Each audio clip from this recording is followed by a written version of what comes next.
wassalatu wassalamu ala asrafil anbiya'i wal mursalin wa ala alihi wa ashabihi ajmain.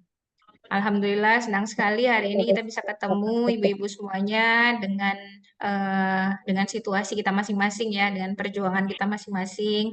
Semoga kita senantiasa diberikan kemudahan oleh Allah Subhanahu wa taala dalam menjalankan peran kita sebagai ibu, menjalankan peran kita sebagai istri, menjalankan peran kita sebagai support system untuk anak-anak kita insya Allah. Amin. Dan mudah-mudahan ya kita semua senantiasa dalam pertolongan Allah ya dalam menjalankan semua amanah yang luar biasa itu. Ada Allah titipkan anak-anak itu untuk kita, tentu saja itu bukan tiba-tiba begitu saja, tapi Allah punya maksud yang luar biasa.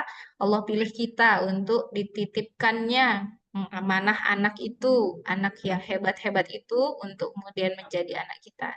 Jadi kita buka ya forum ini dengan membaca Ummul Kitab dan sholawat.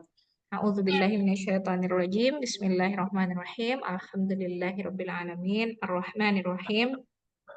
Maliki yaumiddin. Iyyaka na'budu wa iyyaka nasta'in. Ihdinas siratal mustaqim. Siratal ladzina an'amta 'alaihim ghairil maghdubi 'alaihim waladdallin. Amin. Allahumma shalli wa sallim wa barik ala sayyidina Muhammadin wa ala ali sayyidina Muhammadin fi kulli lamhatin wa nafasin bi'adadi kulli maklumin lak. Alhamdulillahirabbil alamin. Ibu-ibu semuanya, teman sejawatku. Sebelum kita masuk ke materi, kita tuh mau sharing-sharing dulu ya. Jadi sebenarnya forum lingkaran ibu ini tuh kayak mau dibuat menjadi forum untuk para ibu-ibu tuh bisa saling curhat gitu. Segala sesuatu yang menjadi pengalamannya. Mungkin nanti pengalaman kita itu bisa berbagi ya. Kita berbagi ke teman-teman kita yang ada di sini dan ini sedang direkam. Nanti insya Allah akan dipublish di YouTube. Jadi mudah-mudahan nggak ada apa namanya nggak ada halangan untuk bisa dipublish segera supaya teman-teman yang hari ini belum bisa berhadir itu segera bisa datang.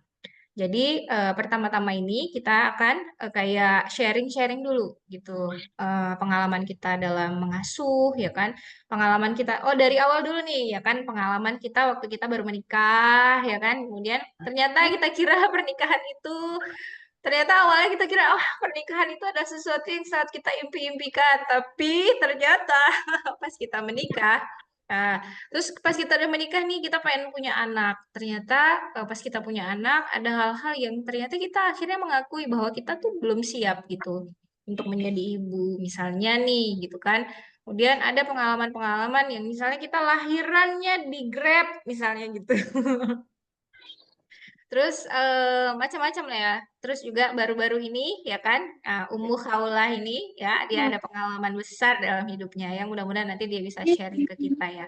Yang kita semua nanti bisa ambil hikmah. Nah, jadi siapa dulu nih yang mau sharing?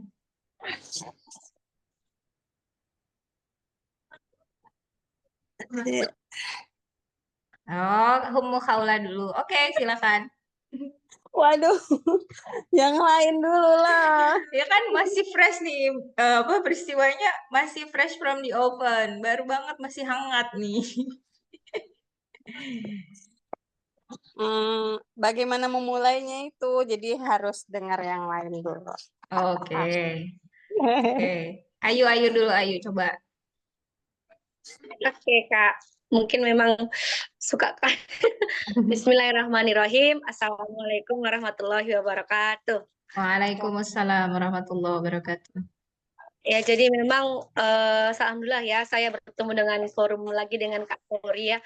Jadi memang dulu awalnya waktu pertama kali nikah itu masih ikut gabung ya Kak dengan kelas literasi ibu ideologis ya. Jadi memang di situ lihat ibu-ibu lain itu tangguh gitu kan. Rasanya memang pengen juga punya anak gitu kan. Jadi alhamdulillah nggak lama setelah itu rupanya nikah ya. Jadi memang benar ya yang kata Kak Kori itu setelah kita nikah itu banyak hal-hal yang di luar. Mungkin seringnya lihat Kak Kori itu anaknya itu baca buku. Katanya kita itu juga baca buku. Jadi pas kita baca buku rupanya anak kita nggak mau baca buku. Dia malah mengganggu kita untuk baca ya. Jadi waktu pertama kali mungkin kali pertama lah ya waktu menikah itu ya alhamdulillah jumpa juga sama suami gitu kan, menikah gitu kan. Habis itu pertama-tama itu rasanya sebelum punya anak itu bosan gitu kan.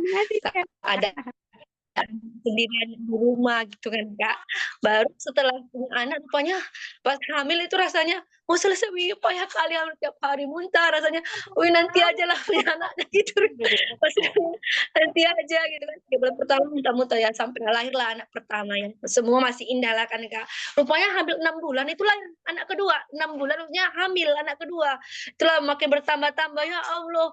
Jadi itulah setahun 3 bulan ya hamil tua anak masih pas lagi lasak-lasaknya ya kan jadi rasanya wih kayak mana nih? Tapi kayak mana ya namanya ini sebuah rezeki dari Allah ya berarti kita mampu gitu aja lah ya kan tapi sering juga merasa kayak mana lah ini ya udahlah begitu aja lah hamil tua nyari pengasuh pun nggak pernah belum dapat sampai mau melahirkan pun itu ada sesi nangisnya kayak mana lah nanti waktu aku mau melahirkan anakku yang ini kayak mana anakku mau melahirkan lagi gitu kan ini udah berancam jadi disitulah merasa wih, jadi sampai jadi waktu anak kedua jadi habis perang dunia di rumahnya. Iya jadi alhamdulillah setelah nangis kan Kak jumpalah pengasuhnya alhamdulillah baik sama Jahit gitu kan tapi adalah hal-hal yang tidak kita inginkan misalnya kayak dulu itu kan waktu Ayu lahir anak pertama itu ketat MPAS itu nggak boleh kasih dia roti semua harus sehat tapi setelah mulai anak kedua yang penting makan ya dikasihlah biskuit pokoknya yang penting makan gitu jadi kayak anak kedua itulah merasakan malam begadang siang jaga anak ini kan masih bayi 3 bulan pertama sakit kayak jadi ibu gitu Ya Allah. jadi sampai yang ini tuh lumayan rewel malam-malam dia tuh di ayun nggak tahu kenapa nangis kadang-kadang merasa pengen dimasukkan aja ke dokter gitu kan Kak maksudnya diperiksa kenapa sih masalahnya kenapa dia nangis aja yang ini kalau yang pertama itu dia baik budi kita tuh kan dimanja jadi ibu itu dia tidur aja kan masih bisa menulis sekarang itu udah ya Masya Allah lah pokoknya Kak baru ya sekarang mungkin jadi kendala bagi Ayu itu kan Kak kayak mana ya apakah memang sekarang itu umurnya anaknya 2 tahun 5 bulan yang besar yang kecil ini setahun 2 bulan itu sekarang Kak Ayu untuk membaca aja itu nggak bisa loh Kak bukannya kayak mana ya kalau kita membaca itu buku kita pasti diambil satu buku kita diambil habis itu dia ditemani aja yang satu minta ditemani satu lagi dia ngambil buku kita jadi kayak mana kita membaca waktu dia tidur ini kalau tidur malam-malam Kak kalau bangun dia pun dibangun dia jadi kadang-kadang malu gitu ya Kak pengen rasanya sholat tahajud pun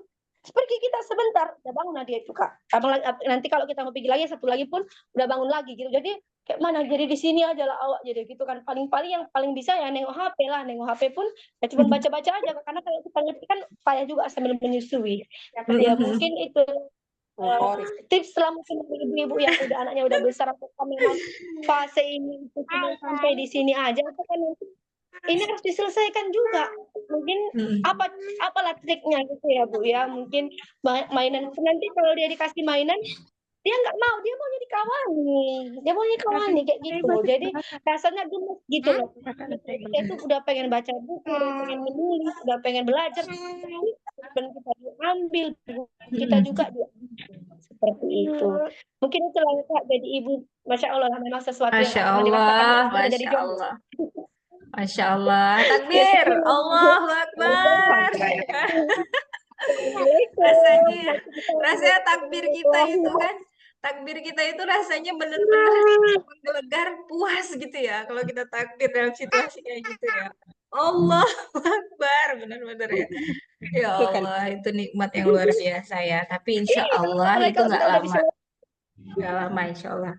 Oke, sekarang kita dengerin ini yang udah buka ya kan siap-siap ibu-ibu kerudung hitam tapi nggak pakai kacamata ya kan? Mamanya Fatim ayo dong. Bismillah, Assalamualaikum warahmatullahi wabarakatuh. Waalaikumsalam warahmatullahi wabarakatuh. Kak Ijen. Kenal semua ustazah. Ya, jadi sedikit mau sharing mengenai ya pengalaman lah sehari-hari.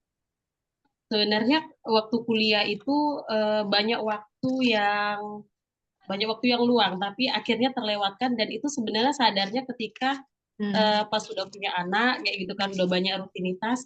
Dulu waktuku itu kemana aja ya. Sekarang itu mau cari sedikit celah aja, mau santai aja tuh nggak bisa gitu.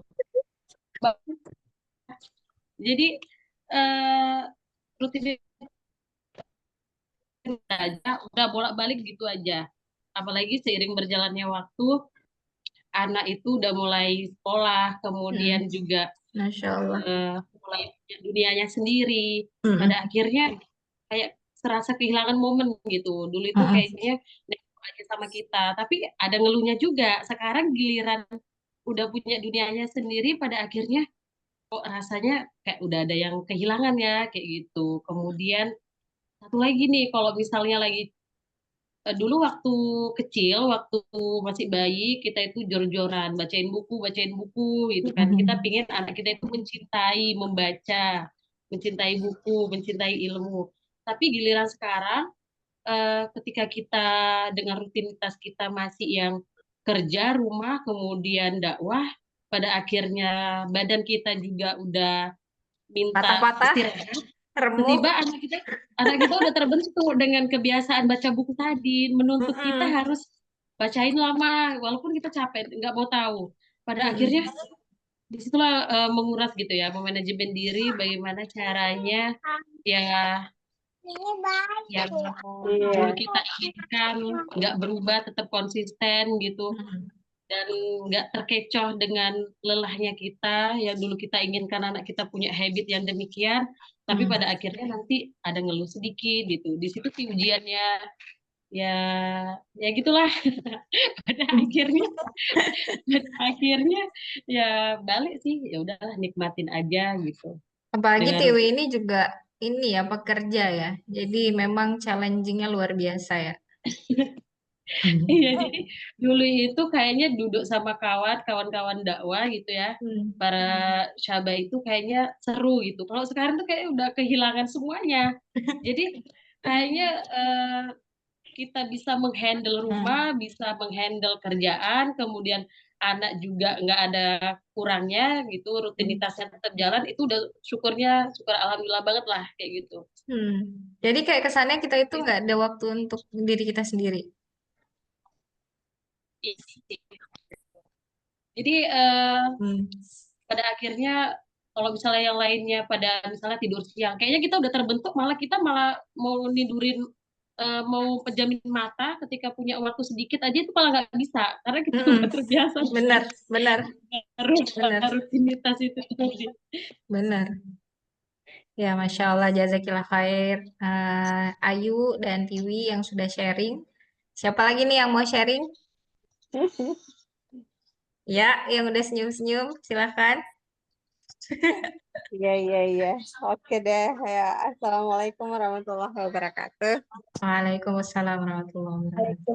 Waalaikumsalam warahmatullahi Ya, wabarakatuh. sharing ini mau mulai dari mana ya? Dari sebelum nikah? Udah punya anak? Atau yang paling baru? Ya, mungkin lebih ke perbandingan ya, apa yang Mm-mm. dirasain ketika belum nikah, punya anak, dan mau punya anak lagi, ya nggak jadi. Nah, jadi eh, ketika berada di dalam apa namanya dakwah ini gitu, saya ngerasain maksudnya kebersamaan bersama teman-teman dakwah, terus Mm-mm. keseruan, apalagi awal-awal saya berada di dalam harokoh ini kan di kampus gitu, jadi seru, Mm-mm. semangat dakwahnya luar biasa gitu. Terus nggak mau ngelewatin ada momen, ada event apapun, misalnya ada acara apapun itu pasti ngusahain untuk ikut gitu kan. Mm-mm. Terus seiring berjalan waktu, uh, kuliah selesai, terus dan kepingin nikah gitu. Terus nikahnya nggak jadi-jadi, yang sampai akhirnya nikah juga dengan berbagai macam um, Drama. drama, bener banget. Dengan berbagai macam drama ya, dengan berbagai macam perjuangan teman-teman, ya malumlah menikah di usia yang udah agak ini juga gitu kan. Tapi yang saya rasain di sini bersama dakwah ini, bersama teman-teman seperjuangan ini, mereka silih berganti gitu. Yuk, yang ini coba, yang ini coba, yang ini. Sampai akhirnya Allah mempertemukan yang cocok gitu, yang benar-benar ini jodohku loh gitu. Ya, Amin. ya, udah kita jalanin nikah, lain lagi belumnya gitu kan, lain lagi permasalahannya gitu. Nikah, pisah gitu, LDR. Saya di sini, suami di mana gitu. Perjalanan sampai hampir 2 tahun kita, siapa yang punya waktu, yuk kita bersama gitu. Nah, satu di Jakarta, satu di Aceh. Ya Allah gitu. Jadi perjuangan banget itu apa namanya? Pikiran apa ya? Stres ya, sebenarnya stres banget gitu. Dengan kerjaan ya, dengan aktivitas-aktivitas yang lain ya, bagaimana antara dengan orang tua, dengan suami, dengan dakwah. Jadi itu semua jadi apa? Saya ingin mengusahain dengan yang baik gitu, tapi tetap aja ketika segala sesuatu itu enggak sesuai ya tetap aja menjadi masalah gitu, sampai yang akhirnya kita bisa bersama dengan berbagai macam proses gitu, dengan berbagai macam proses akhirnya kita masih bisa sama suami dan udah ngeplong, dan di saat itu juga Allah ngasih anak gitu ya, Masya Allah. Alhamdulillah. Jadi ternyata bertahun-tahun sebelumnya itu belum dikasih mungkin karena memang belum belum bersatu ya kan. Iya, belum bersatu. Terus Situasinya juga nanti berat kalau misalnya hamil nggak ada suami. Allah lebih tahu kita ya kan. betul banget ya. Mm. Terus belum lagi kami yang kadang sini, kadang sana. Terus belum lagi saya bersama bapak, saya bersama mama kapan gitu kan. Dengan Mm-mm. kondisi ya pisah-pisah semua. Suami di mana, bapak di mana, mama di Mm-mm. mana. Jadi, Mm-mm. aduh, memang betul-betul. Belum lagi gimana saya ke dakwahnya, gimana saya mau halkohnya segala macam. Aduh, ya Allah, memang betul-betul uh, itu harus dipikirkan gitu. Dan pada akhirnya ketika punya anak, lain lagi belumnya. Siapa yang Mm-mm. ngasuh anak? Saya harus kerja. Terus gimana dakwahnya? Ya, Mm-mm. tapi ya nggak saya pusingin banget jalanin. Memang bisa dijalanin, tapi kadang nggak bisa maksimal gitu. Uh, Mm-mm. tapi perbandingannya ketika belum nikah dengan sudah menikah pun jadi, aduh kok nih malah jadi terlantar dakwahnya gitu. Jadi masalah Mm-mm. juga, gitu kan? Ya, kemudian jalanin. ah ya yang namanya hidup ya pasti banyak masalah ya, ternyata ketika udah menikah, aduh ternyata berat juga ya dulu. Aduh kalau nggak nikah ya Allah, jadi kepingin minta ya Allah, aku nggak pengen kerja, aku nggak pengen karir aku yang bagus, aku pengen punya pasangan hidup. Terus ketika punya pasangan hidup, aduh ternyata begini ya, lebih berat lagi ya. Masalahnya. Nada, tolong ya, Nada jangan trauma ya. Tenang, tenang, tenang. Ikuti terus. Sabar, Iya, sabar. ya. Terus. Udah kan. Terus udah punya anak ya, ngejalanin enak banget Mm-mm. kan, udah punya suami, punya anak, ngejalanin. Terus Mm-mm. bagaimana ngebalance kerjaan, terus belum lagi dakwah. Tapi di sini saya ngerasain gitu ketika Mm-mm. kerjaan sebagai seorang ibu rumah tangga, terus belum lagi kerja, belum lagi dakwah, agak keteteran gitu. Mm-mm. Dan itu saya merasa bersalah banget sama Allah gitu. Ya Allah, gimana ini dakwaku jadi terlantar apa gitu, gimana mensiasatin waktu dengan baik ya, Mm-mm. memanajemen waktu dengan baik kayak gimana ya. Mungkin nanti tolong ya teman-teman, saling sharing, saling memberikan support dan tips gitu. Nah, saya Oke. ngerasain Mm. semakin banyaknya ya ya aktivitas, punya anak, punya suami, apa gitu, banyak hal kadang ada yang terlantarkan, jadi mungkin manajemen waktunya kurang baik Mm-mm. gitu. Nah, terus ya punya anak, udah gede pengen punya lagi. Aduh, Itu dan kameranya kepencet kayaknya tuh. apa? Enggak. Dah. Masih ada lagi? Oke, dikit lagi Oh, dah. dikit lagi. Oke. Ya ini yang terbaru ya. Katanya tadi yang terupdate ingin tahu kan. Jadi pelajaran Ya. buat kita semua ya kan. Ya, jadi apa ya? Kemarin pengen nambah lagi, pengen punya anak lagi dan Allah ngasih. Jadi pas bilang, ya Allah nih udah gede nih, haulanya udah 4 tahun, pengen ada lagi setidaknya nanti dia punya teman, dia punya saudara, ya kita nggak selamanya bersama anak ya, gitu, jangan satu doang gitu. Ya. Setidaknya dia nanti ketika dia berjuang ada temennya, ada teman sharingnya atau apalah gitu. Nah, saya pingin nggak satu aja gitu. Allah kasih, tapi udah bahagia banget gitu kan, udah ya Allah, alhamdulillah hamil lagi gitu. Nah, udah saya jaga banget gitu kan, makan juga dijaga banget apa segala macam gitu. Tapi Nggak usah pas nangis, berjalan tenang, jangan nangis. siapa yang nangis? Nggak apa-apa juga kalau mau nangis, ini dirapin air matanya.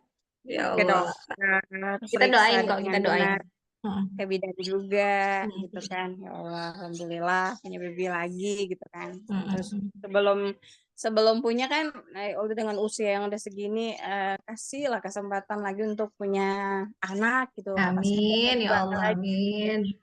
Nah, terus Dikasih saya tuh.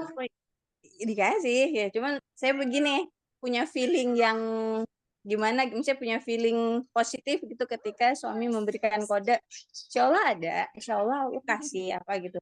Waktu Holo juga kayak gitu, nggak lama dia ngomong kayak gitu, Allah kasih hamil gitu. Kemarin pas dia ngomong kayak gitu, pas suami ngomong gitu, ini kayaknya pertanda Allah mau ngasih saya hamil lagi, beneran gitu, hamil. Nah tapi Suaminya ya ini ya, keramat ya. Coba nanti doain saya ya. Teman-teman semuanya, suaminya Kak Umu Khawla ini adalah ipar saya. bukan masalah keramatnya atau apa ya. Jadi ketika dia mengatakan kayak gitu, kayak ada apa namanya, energi ya buat saya gitu, ya Allah. Alhamdulillah, motivasi ya. Ternyata Gitu. ternyata ini poinnya ya. Kita tuh perlu support system ya. Kita tuh perlu support dari Iya. suami. Jadi saya jadi percaya diri banget ya, kayaknya bakalan ada sih ini. Suami udah yakin banget gitu. Nah, ya udah, ternyata benar, nggak lama saya telat hamil gitu. Tapi seiring berjalan waktu, sebaik mungkin pun saya udah jagain, mau asam folat, mau makan yang benar, mau yang sehat, kurangin pepsin apa segala macam. Tapi Allah nggak, maksudnya Allah kasih ke apa ininya sebentar saja gitu, cuman hamil jalan 3 bulan, ternyata janinnya tidak berkembang dengan baik ya. Ketika dokter mengatakan ini kayaknya nggak, kurang berkembang deh, babynya nggak sesuai dengan janinnya, nggak sesuai dengan perkembangan minggunya deh gitu. Tapi coba deh 2 minggu lagi balik lagi ke sini, kalau memang nggak bisa berarti harus dikuret. Ya Allah, tanda apa lagi ini gitu. Karena sih di situ mikir, wah ini kalau nggak hamil terus kapan lagi kesempatan saya gitu. Tapi bismillah lah, mungkin Allah punya ini baik ya. 2 minggu kemudian balik lagi ke rumah sakit, ya ternyata dokternya tetap bilang kayaknya nggak bisa dipertahankan, ini harus dikuret gitu. Ya kaget juga, terus lihat ke suami, gimana ini, ya udah gimana baiknya. Terus dokter juga bilang udah kadarullah, apa anggap aja ini kadarullah, anggap aja ini yang terbaik, nggak apa-apa, nanti saya bantu, kata dokter. Insya Allah setelah dikuret ini kita program lagi. Nggak apa-apa kok, saya punya pasien di atas umur segini masih bisa hamil kok, kata gitu. Enak ya dapat dokter yang support ya. Ya alhamdulillah gitu kan. Ya udah, kasih saya waktu dokter, saya pulang dulu. saya ingin ngobrol dulu sama suami untuk masalah kuretnya. Pulang mikir nggak lama, udah saya siap udah kuret gitu, dengan proses kuret yang wow ternyata begini. Ya, ya akhirnya si janinnya diangkat dan begitu terakhirnya ya kita nggak jadi hamil. Dan ini Ya. sekarang Kak Ummu Khawla ini dia sedang proses penyembuhan. Kita doain mudah-mudahan dia cepat sembuh, cepat hamil Iya. lagi, nanti dikasih Allah hamilnya Amin. selamat, prosesnya berkah, Amin. dikasih Allah anak Siapa lagi tahu yang nanti banyak. ada Amin. Iya. Amin. Siapa tahu nanti kakak kembar apa Kembar. Amin, laki-laki ya Didoain kan? kembar tuh sama Amin. si Ayu. Ya soalnya kan sekolah setiap ditanya kan sekolah dia udah kasih tahu apa Umiku udah punya baby, Umi aku Ya udah ada baby di Allah. perutnya. Babynya maunya apa? Hola cewek apa cowok? Aku mau dua, satu cewek, satu cowok. Amin. Ya udah Dengan diaminkan keluguannya saya. ya, Masya Allah. Oke, Iya, makasih Kak iya. Humaira, atau Kak Ummu Khawla ya atas sharing-sharingnya ya. Jadi pelajaran ya buat kita semuanya teman-teman. Alhamdulillah nih hari ini nih sudah bergabung nih sama kita nih sekarang nih Nada nih ya. Dia belum nikah. Nada udah nikah belum Nada? Belum Kak. Ya, iya, tolong Nada yang cantik ini belum menikah. Siapa yang punya adik, ya kan, abang, om, kerabat Masa yang om? Nada tadi seru deh. Tadi seru. Ibu. Sebelum-sebelumnya itu Nada belum masuk tadi. Tadi tuh kami sempat bahas. Ternyata masa muda sebelum menikah itu tuh sebenarnya harus kita manfaatin banget untuk kita itu bisa banyak-banyak eh, baca. Gitu kan ya? Tadi Ayu sama Ijam sama Tiwi. Iya, Kak. Banyak Hmm. hal-hal yang harus dilakukan. Iya, karena ternyata nanti pas udah menikah, terus kemudian punya anak, eh, itu udah nggak mudah untuk bisa mengatur waktu lagi. Jadi sampai-sampai tadi ada kalimat yang kayak, jadi selama ini aku kemana aja? Jadi selama ini aku kemana aja gitu ya. Betapa banyak waktu yang terbuang gitu kan di saat-saat dia masih single belum menikah. Padahal di situ dia bisa baca banyak buku, dia bisa belajar banyak hal, mungkin belajar Halo, banyak bahasa betul. juga ya kan. Tapi dia Bilang malah menyadari itu di saat situasi dia itu sudah tidak lagi punya waktu untuk bisa berlama-lama dengan buku. Masya Allah. Terima kasih ya teman-teman semua sharingnya. Insya Allah ini sharing-sharing ini nanti jadi bahan untuk kita diskusi di bulan-bulan ke depannya. Jadi nanti materi-materi itu nanti kita bisa elaborasi bareng-bareng ya. Diskusi-diskusi kita untuk nanti kita bisa duduk untuk kita bahas bareng-bareng ke depannya. Hari ini insya Allah kita akan bahas tema ini yang paling mendasar ya saya pikir ya. Tentang apa lelah lelahnya seorang ibu itu ya. Jadi bahwa kita tahu bahwa ini memang nggak mudah gitu ya.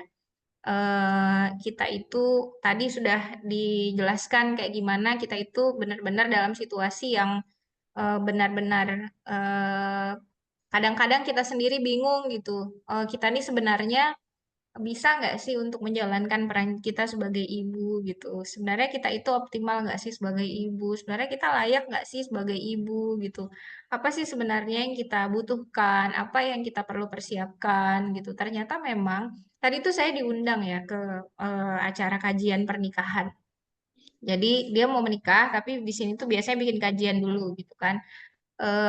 Saya tuh jadi terfikir kan pernikahan itu adalah misakon golizon. Allah kan di dalam surat An-Nisa itu menyebutkan kata misakon golizon itu ya perjanjian yang kuat, perjanjian yang agung. Sehingga untuk menghadapi pernikahan itu memang perlu ilmu yang nggak bisa kita anggap main-main. Jangan menikah tanpa ilmu, jangan. Termasuk di dalamnya ilmu untuk mendidik anak, mendidik generasi, ilmu untuk kita bisa manajemen waktu, ilmu untuk kita bisa menunaikan tugas kita sebagai istri, ilmu untuk kemudian nanti kita supaya kita nggak kayak autopilot dikasih amanah dulu baru nanti kita belajar. Enggak, tapi kita memang harus sudah belajar dulu, siap dulu, baru kemudian nanti Allah kasih amanah itu. Nanti apa yang terjadi akan menyesuaikan dengan ilmu yang kita punya kan gitu. Kita bisa jadi lebih siap gitu. Nah, dalam seiring perjalanannya waktu dari kita belum menikah, kemudian kita menikah, kemudian kita dikasih karunia untuk bisa punya anak, ya kan? Nah, ini eh, tadi kita udah bahas ternyata itu bukan proses yang mudah. Bahkan ada di antara kita tuh yang punya anak lagi di saat situasi anak kita yang kemarin itu masih belum sapih lagi ceritanya, kan gitu. Eh, Masih belum disapih, tapi masih kita harus hamil lagi dengan kegalauan yang luar biasa itu, dengan situasi yang kita nggak bisa lari dari situ, bahwasanya kita tetap harus ngurusin anak kita, kita tapi juga tetap harus menjalankan peran-peran kita yang lain, tapi kita juga ada amanah yang anak kita tuh bukan cuma dikasih makan, dia bukan cuma diganti bajunya setiap hari, dia bukan cuma dibeliin susu atau pampers, bukan, tapi dia itu harus dididik kan gitu. Nah, sehingga itu menjadi sesuatu yang bagi kita mungkin cukup melelahkan. Nah, gitu kan ya. Sebenarnya eh, nggak cuma lelah fisik. Kalau lelah fisik tuh tidur, kita istirahat tuh beres. Yang paling sulit untuk kita hadapi itu sebenarnya lelahnya mental. Jadi mental kita yang nggak sehat, mental kita yang nggak siap, mental kita yang ini sharing-sharing ya. Kita tuh sebenarnya mengalami hal itu. Sebenarnya saya mengalami hal itu juga gitu, bahwa menyelamatkan mental kita sendiri dulu itu sebelum kemudian kita berhadapan dengan anak-anak kita itu, supaya kita tuh siap, saya ini ibu kalian. Saya siap untuk menjadi ibu bagi kalian karena saya sudah selesai dengan diri saya sendiri. Nah, gitu tuh. Yang ketika kita itu menyadari bahwasanya segala sesuatu yang hari ini kita anggap sangat melelahkan itu ternyata nggak cuman eh, maksudnya yang bahaya itu ternyata adalah bukan lelahnya fisik, tapi yang bahaya banget itu adalah lelahnya mental. Di situ akhirnya kita menyadari bahwasanya nggak apa-apa fisik kita itu lelah, yang penting mental kita jangan lelah. Nah, gitu. Jadi apapun situasi yang kita hadapi hari ini dengan perjuangan kita masing-masing, kita semua sebenarnya sedang berjuang ya di milestone kita masing-masing. Kita semua tuh sedang fighting di kejadian dan situasi kita masing-masing gitu. Kita semua punya perjuangan kita gitu dalam menjalani kehidupan kita sebagai ibu, sebagai istri, sebagai diri kita sendiri yang merupakan hamba daripada Allah Subhanahu wa taala. Jadi semua peran itu adalah dalam melingkup kita sebagai hamba Dia. Maka kita harus sadari bahwasanya kelelahan itu haruslah menjadi kelelahan yang Allah lah menjadi sebab kita untuk bertahan dalam kelelahan itu, dan kita nggak apa-apa kalau kita lelah. Bukan berarti kita denial ya. Nggak boleh kan ya denial. Jadi kita itu jangan tolak situasi itu, kita jangan tutup mata dari kelelahan itu. Ya memang kita lelah, memang ada begitu banyak hal yang harus kita lakukan dan ada begitu banyak hal yang menjadi tanggung jawab kita misalnya gitu. Dan nggak apa-apa, la yukallifullahu nafsan illa wus'aha. Kita dikasih amanah karena Allah sudah kasih kita pundak yang kuat untuk kita bisa menanggung amanah itu bersama-sama, insya Allah bersama dengan suami kita, bersama dengan anak-anak kita. Nah, ini ya situasi ini yang memang kita itu perlu ngobrol kayak begini supaya kita nanti masing-masing dapat inspirasi. Karena memang ternyata kehidupan kita itu nggak kita aja yang sulit gitu ya. Ternyata nggak cuman kita aja gitu yang mengalami ujian, tapi teman-teman kita para ibu yang lain, para akhwat yang lain, mereka juga menghadapi situasi yang nggak mudah. Dan mereka tetap dekat dengan Allah sehingga mereka nggak pernah merasa diri mereka itu lepas dari kasih sayangnya Allah. Jadi, Bu, biarlah lelahmu menjadi lillah, ya. Jadi ada lelah yang memang disukai oleh Allah Subhanahu wa taala. Yang pertama itu adalah lelah dalam jihad, ya, lelah dalam jihad fisabilillah. Lelah dalam berjuang di jalan Allah. Di sini Allah sampaikan di dalam surah At-Taubah, A'udzubillahi minasyaitonirrajim, ayat 111. Innallaha ashtara minal mu'minina anfusahum wa amwalahum bi anna lahumul jannah. Ya kan? Allah sampaikan bahwasanya Allah itu sudah membeli. Jadi Allah sudah membeli dari orang-orang mukmin diri dan harta-harta mereka itu, dan bi anna lahumul jannah, dan digantikan dengan surganya Allah Subhanahu wa taala. Mereka berperang di jalan Allah sehingga mereka membunuh atau terbunuh. Demikian ini adalah janji yang benar dari Allah di dalam Taurat, Injil, dan Al-Quran. Siapakah yang lebih menepati janjinya daripada Allah, maka bergembiralah dengan jual beli yang telah kamu lakukan itu. Demikian itulah kemenangan yang agung, gitu kan ya.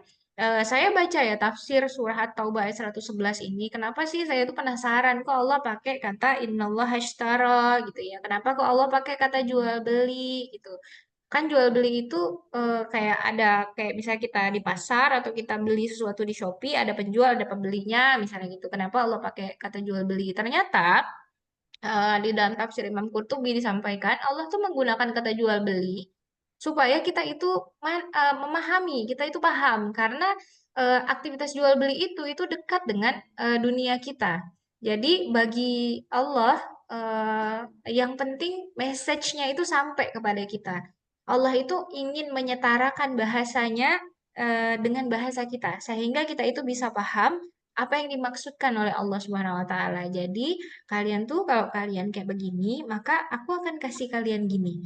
Seluruh hidup kalian, seluruh fokus kalian, semua harta kalian, semua pemikiran kalian, semua potensi kalian, itu aku beli. Nah, ini aku kasih kalian surganya. Nah, aku kasih kalian surga kalau kalian mau jual beli dengan aku. Nah, gitu ya. Masya Allah. Jadi kita itu ditawari oleh Allah Subhanahu Wa Taala sebuah transaksi yang luar biasa yang kita itu modalnya dari Allah, segala sesuatunya dari Allah, kita itu dikasih lagi hadiah dari Allah yang itu merupakan cita-cita semua manusia nanti gitu. Semua manusia nanti akan bercita-cita untuk bisa bertemu Allah dan Rasulnya, untuk bisa masuk dalam surganya Allah. Dan Allah kasih itu aja ke kita gitu.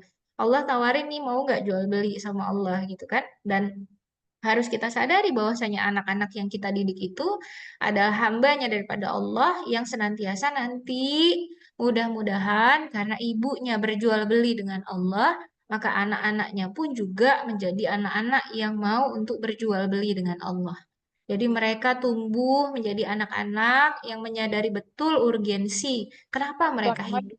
Kenapa mereka kemudian diberikan kesempatan oleh Allah Subhanahu wa taala untuk bisa berkehidupan, untuk bisa beraktivitas, untuk bisa apa namanya memiliki segala sesuatu yang diberikan oleh Allah hari ini untuk mereka. Nah, itu semua adalah semata-mata untuk mereka bisa jadi dapat modal dari Allah untuk bisa jual beli dengan Allah gitu.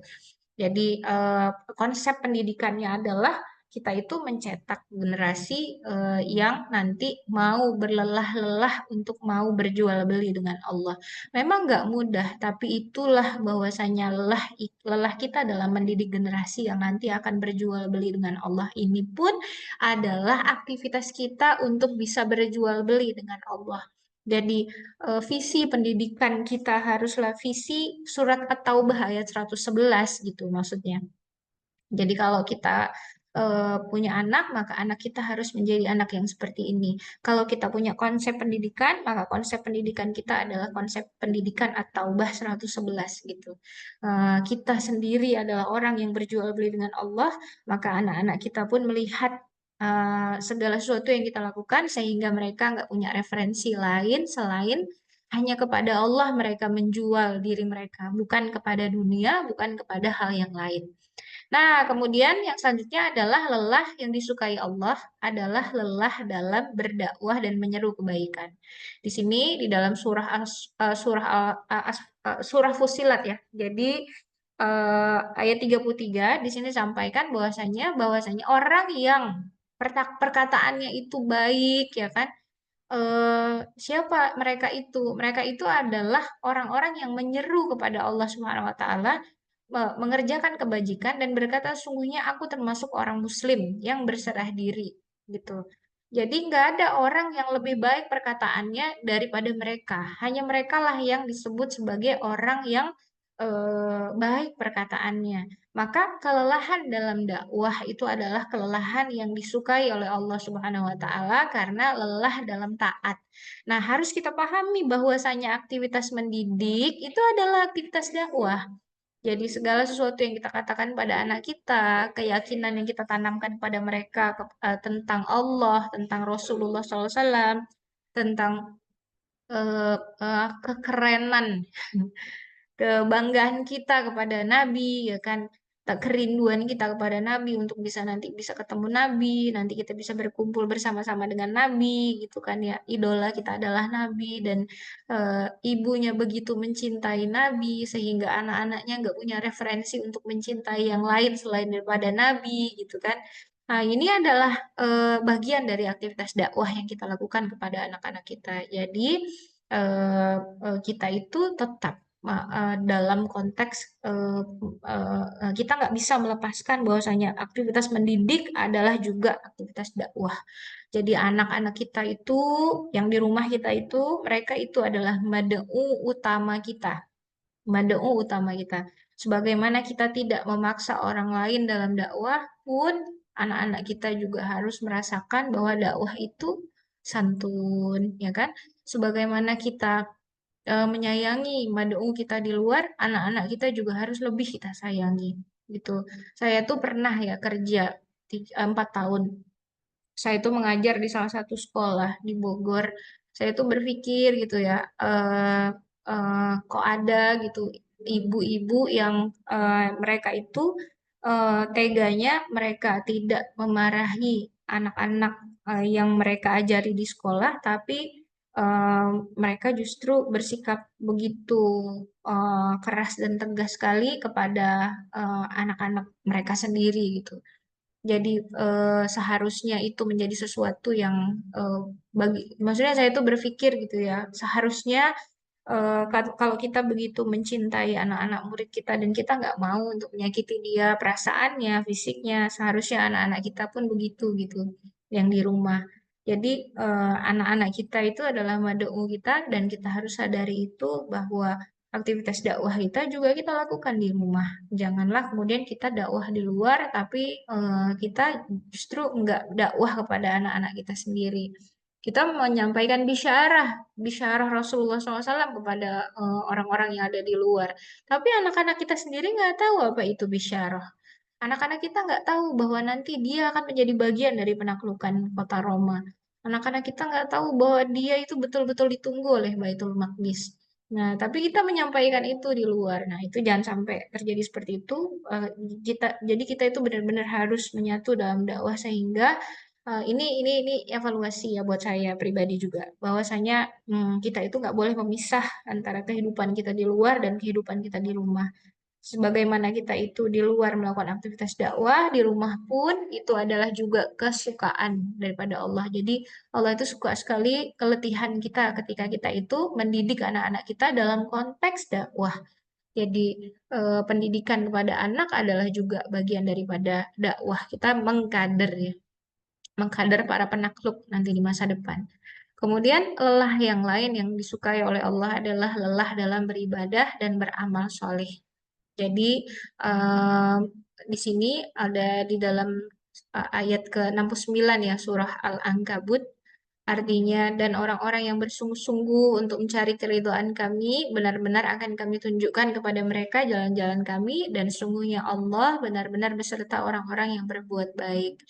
Jadi ada begitu banyak amal soleh yang bisa dilakukan oleh seorang ibu dan enggak bisa dilakukan oleh orang yang belum dikaruniai ananda oleh Allah kepada dia. Jadi kita itu ada kesempatan untuk bisa hamil, ada kesempatan untuk bisa apa namanya mengandung, kemudian melahirkan, kemudian menyusui ya situasi yang itu kemudian anak itu besar kita kita kasih makan dia, kita kasih tahu dia halal dan haram, kita ajarkan dia Al-Fatihah. Al-Fatihah pertama dalam hidup dia, dia tahu dari kita gitu kan.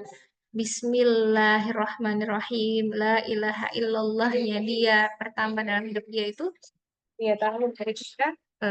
Maka kemudian itu adalah bagian daripada amal solih yang kita lakukan kepada Allah Subhanahu Wa Taala, dan itu nggak bisa dilakukan oleh mereka yang belum jadi ibu, gitu. Em, em, Mereka itu, maksudnya teman-teman kita sesama para wanita yang mereka belum menikah, kemudian belum dikaruniai anak, mereka bisa melakukan aktivitas dakwah kepada seluruh generasi kaum muslimin, tapi kita bisa melakukan keduanya, dakwah kepada anak-anak yang lahir dari rahim kita dan dakwah kepada generasi muslimin semuanya. Dan itu adalah bagian daripada rezeki yang Allah berikan kepada kita. Semoga kita doakan ya, semoga siapapun yang hari ini teman-teman kita yang belum dikaruniakan anak, semoga Allah segera memberikan mereka keturunan sehingga nanti Allah bangga dengan jumlah kita yang banyak. Gitu, insya Allah. Jadi ini adalah lelah yang indah ya. Lelah yang luar biasa, lelah yang diminta oleh begitu banyak wanita hari ini yang belum punya anak gitu. Lelah dalam mendidik anak, lelah dalam mengatur waktu, manajemen waktu, lelah dalam kebingungan, lelah dalam menjadi bingung karena kita ternyata susah sekali membagi waktu antara memprioritaskan siapa ini, suami kah, anak kah, atau pekerjaan bagi yang bekerja atau dakwah misalnya gitu. Lelah ketika kita itu kurang tidur misalnya gitu, kemudian berpengaruh kepada situasi kehidupan kita yang ternyata juga ada himpitan ekonomi misalnya seperti itu. Ya, jadi ini sebenarnya adalah lelah yang disukai oleh Allah Subhanahu Wa Taala. Jadi Allah suka lelah ini, dan mudah-mudahan ini menjadi kabar baik bagi kita ya, kabar gembira supaya kita itu juga bisa senang karena Allah itu senang. Kita itu ridho karena Allah itu ada keridhaan Allah di dalam lelahnya kita ini. Gitu. Kemudian lelah dalam mengandung, melahirkan dan menyusui ya, di dalam surah Al-Luqman, surah Luqman ya, di sini disampaikan surah Luqman itu ayat 14, dan kami perintahkan kepada manusia agar berbuat baik kepada kedua orang tuanya. Jadi memang ada perintah khusus dari Allah untuk anak-anak kita itu supaya mereka birrul walidain, berbuat baik, baik, baik, baik, baik banget kepada orang tuanya. Secara khusus, Allah sampaikan ibunya telah mengandungnya dalam keadaan lemah yang bertambah-tambah. Karena apa? Karena Allah tahu kalau kita mengandung itu, pas kita hamil itu bukanlah sesuatu yang mudah bagi kita untuk menjalaninya. Bahkan Allah sampaikan keadaan lemah yang bertambah-tambah gitu. Jadi kita tahu nih ya keseruan keseruan trimester pertama ya kan, keseruan trimester kedua ya kan. Di trimester pertama nanti ada yang muntah-muntah, ada yang nggak kuat bau ini, nggak kuat bau itu, ada yang nggak suka makan, nggak suka makan ini tapi adanya cuman itu misalnya gitu ya. Ada situasi di mana kita itu nggak suka dengan sesuatu tapi kita harus menjalaninya misalnya seperti itu. Em, Kelemahan yang bertambah-tambah. Kemudian menyusui. Menyusui itu challenge-nya beda lagi ya kan, dan itu nggak mudah, nanti berapa jam sekali harus bangun. Nah, kemudian kita itu harus menyusui anak kita. Buka yang baru saya, Bismillah. eh, Ketika kita eh, apa kurang tidur gitu kan ya, tapi kita juga harus masak, untuk kita juga perlu makan ya kan.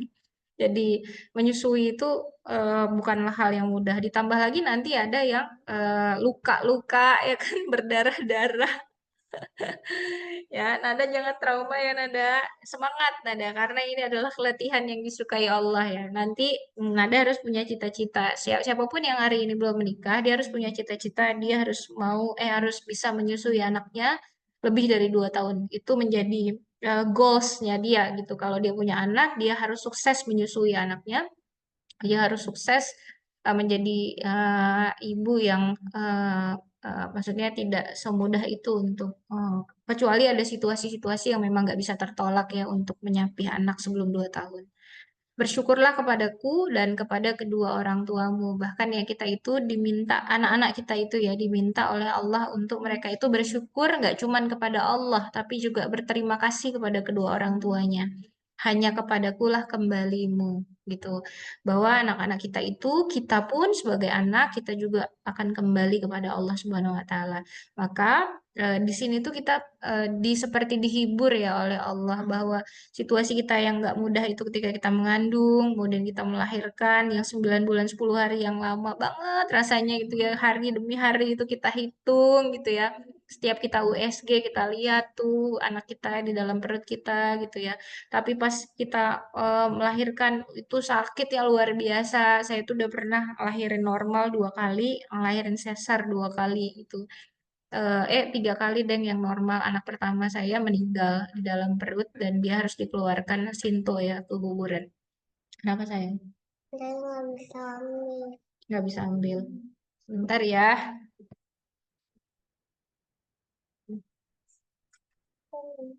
Sama. Nah, jadi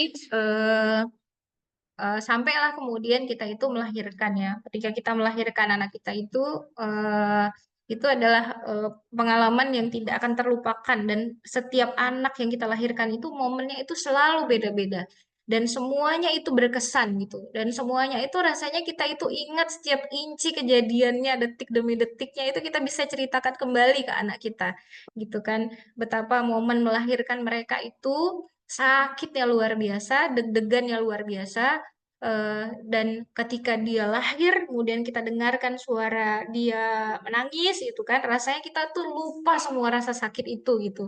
Bahkan ada yang dijahit tuh pun udah gak kerasa karena dia tuh udah bahagia karena anaknya udah ditaruh di dadanya gitu ya.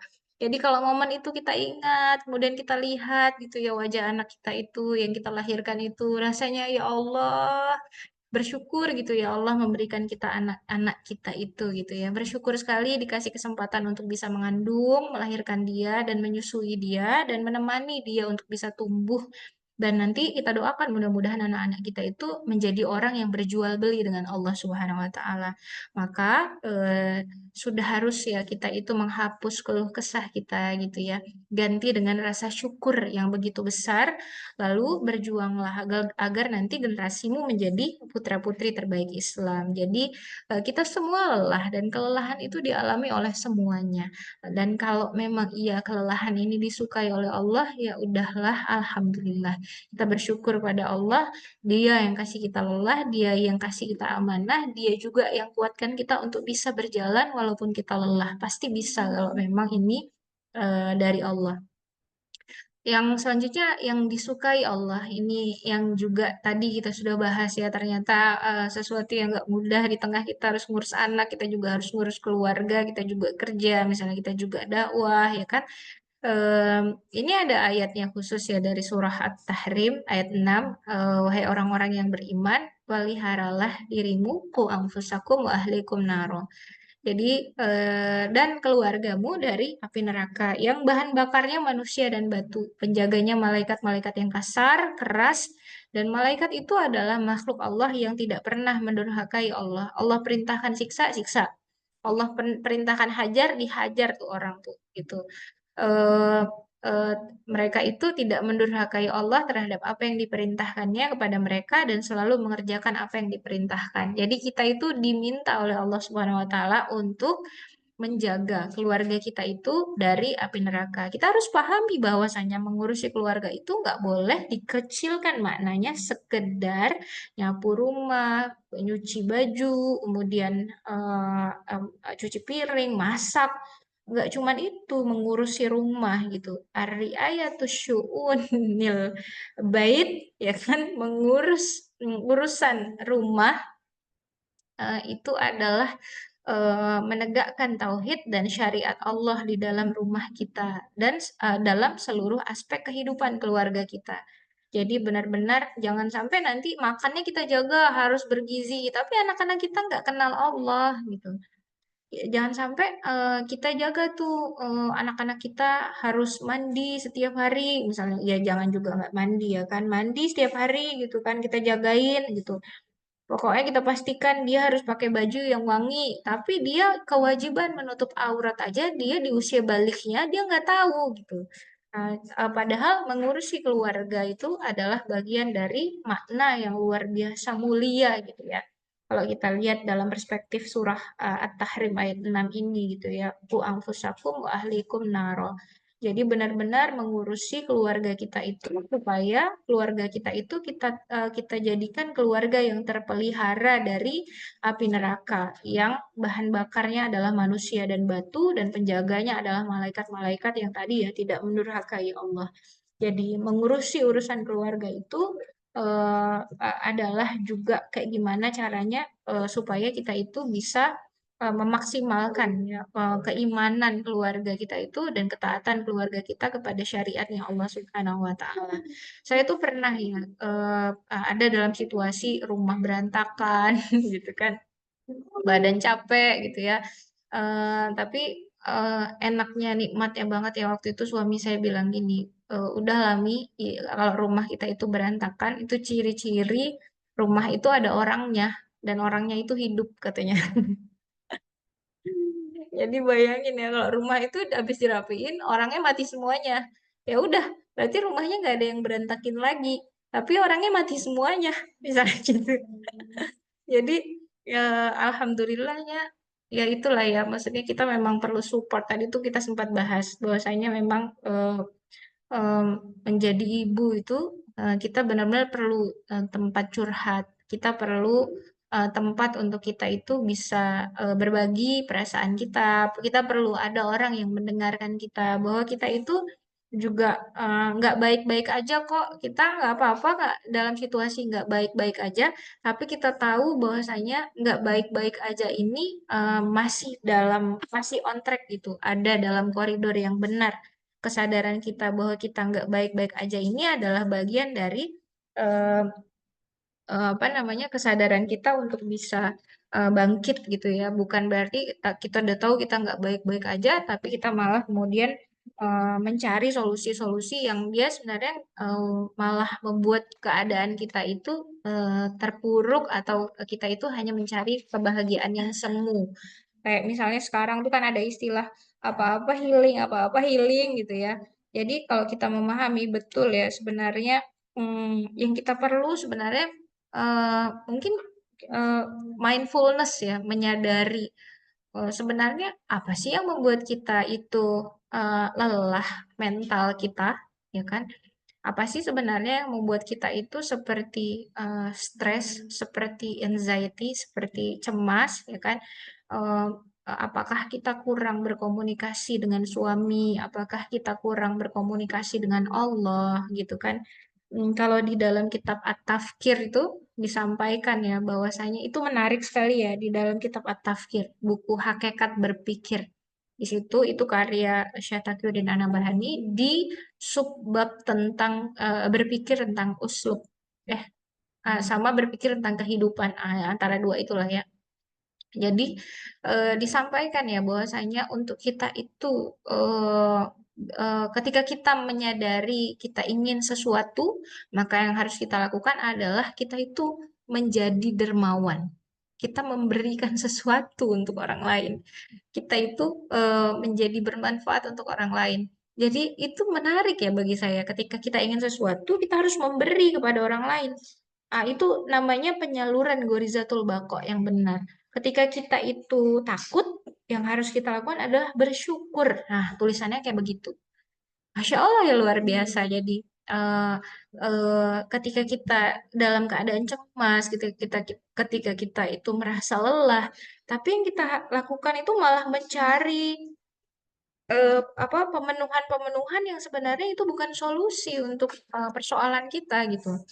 Kita hanya memberi makan ego, kita hanya memberi makan hawa nafsu kita, tapi sebenarnya bukan itu yang dibutuhkan oleh jiwa kita gitu. Kita perlu bersyukur nih gitu. Oh kita perlu jalan-jalan, ayo jalan-jalan. Tapi terus nanti kalau bersyukurnya nggak ada, tetap aja kurang jalan-jalannya gitu ya kan. Jadi em, kita juga perlu sadari bahwasanya mengurusi keluarga kita itu sebenarnya nggak lama. Kalau bukan mereka anak-anak kita yang duluan syahid dalam perjuangan mereka di jalan Allah nanti, mungkin kita duluan yang ninggalin mereka gitu. Dan masa kecil anak-anak kita itu sebenarnya juga nggak lama demi Allah. Jadi kita aja ya, saya tuh kan kadang-kadang kalau misalnya ngisi-ngisi kajian gitu ya di MT-MT itu ya, eh, ibu-ibu tuh suka bilang gitu, ini ustazah masih ini ya masih muda gitu kan, masih muda, muda banget ini kelahiran tahun berapa? Pas mereka tahu umur saya, ternyata dia awet muda gitu kan responnya. Terus nanti ada ibu-ibu yang lain, tanya dong anaknya berapa Ustazah gitu. Saya bilang tuh anak saya Alhamdulillah Allah kasih 4. Ya Allah anak dia lebih banyak daripada anak kita. Jadi pertamanya mereka mengira saya itu masih biasa-biasa aja, masih single-single, masih free, masih muda-muda banget gitu. Tapi ternyata setelah mereka mengetahui kehidupan saya gitu ya, mereka justru berpikir lain gitu ya, bahwa oh dia ternyata sudah punya anak 4, dia sudah berjuang gitu ya dalam kehidupannya yang itu pasti lebih daripada ibu-ibu yang anaknya misalnya belum gitu ya, Allah alam bishawab, nggak tahu juga ya kita ya. Nah gitu, jadi eh, sebenarnya situasi itu tuh sebentar gitu.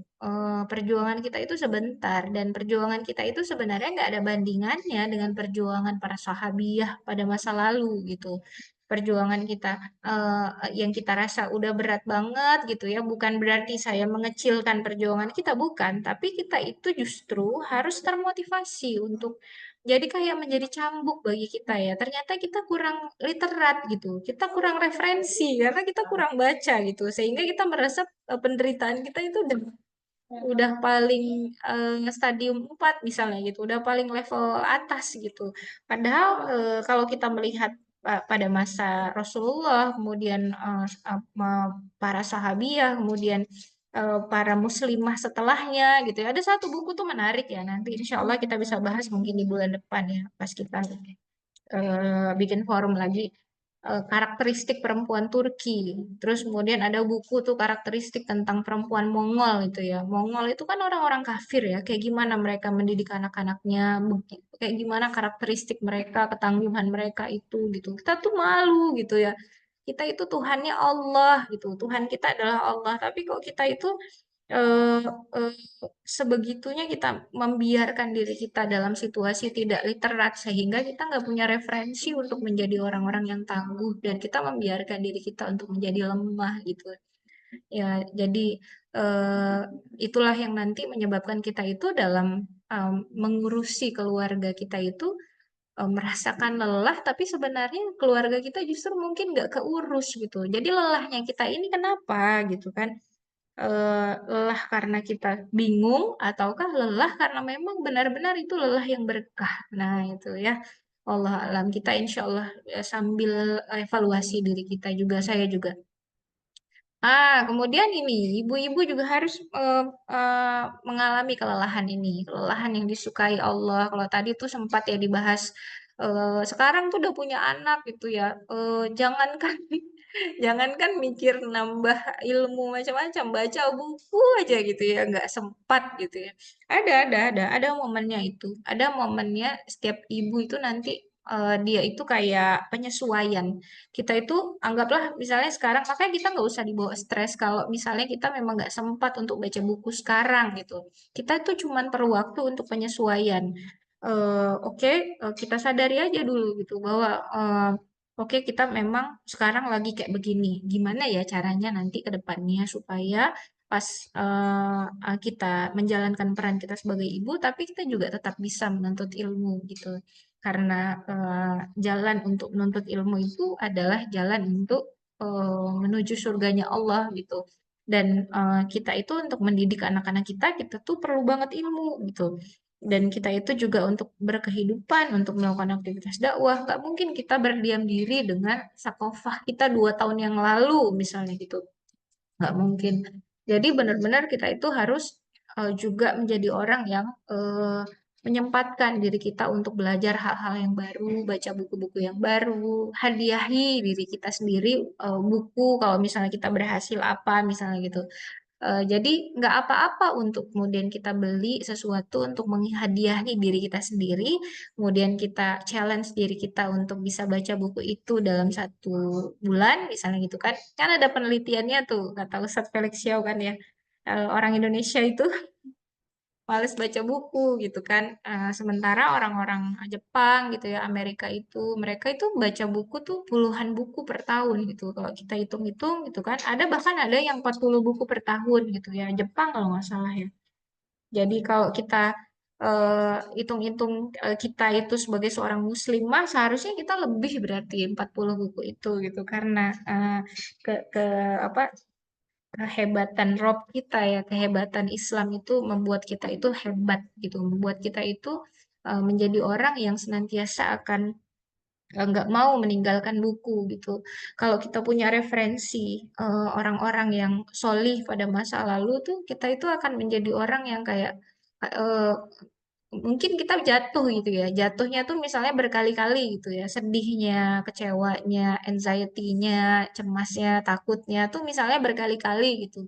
Lelah mentalnya tuh mungkin misalnya berkali-kali. Tapi ketika kita itu punya referensi yang bagus, yang tepat, kita itu akan seperti ada memori terpanggil ya untuk kayak kita ingat cepet bangkitnya gitu. Bahwa kalau kita punya ilmu, itulah ilmu memang mahal ya. Ilmu itu memang kemewahan yang hakiki. Bahkan Allah sampaikan ya di dalam surah Al-Mujadalah ayat 11 itu, Allah mengangkat orang-orang beriman di antara kalian dan orang-orang yang diberi ilmu beberapa derajat.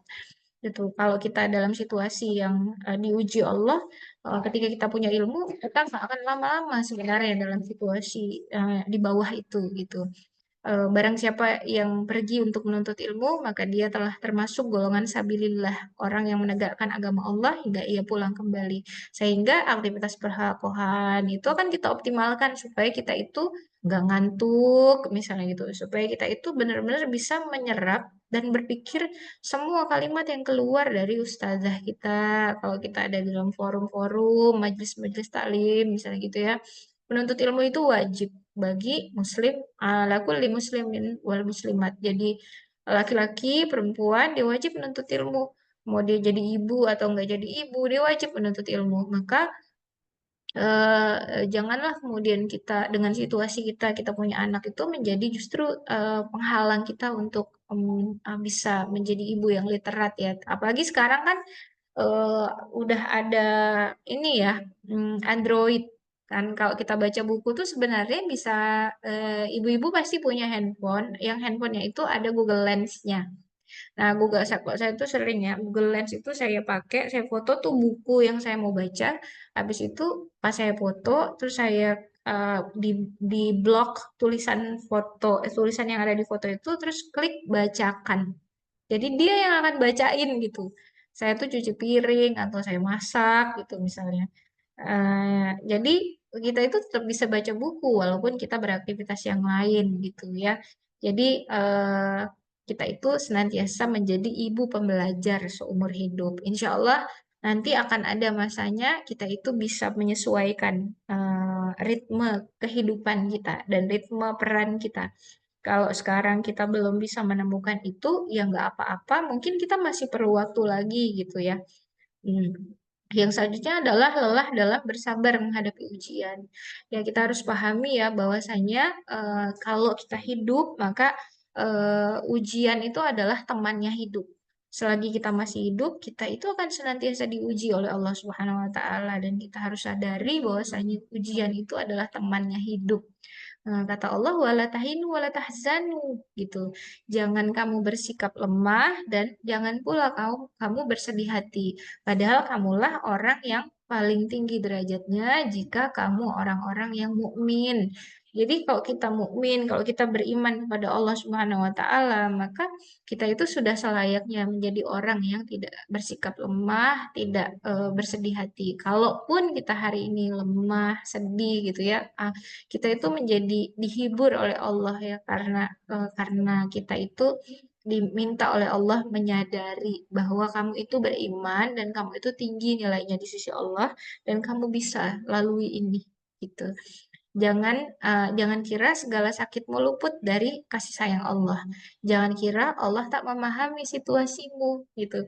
Kalau kita benar-benar kenal Allah, kita akan tahu bahwa kehidupan kita itu nggak pernah Allah tuh ngebiarin kita tuh nggak pernah.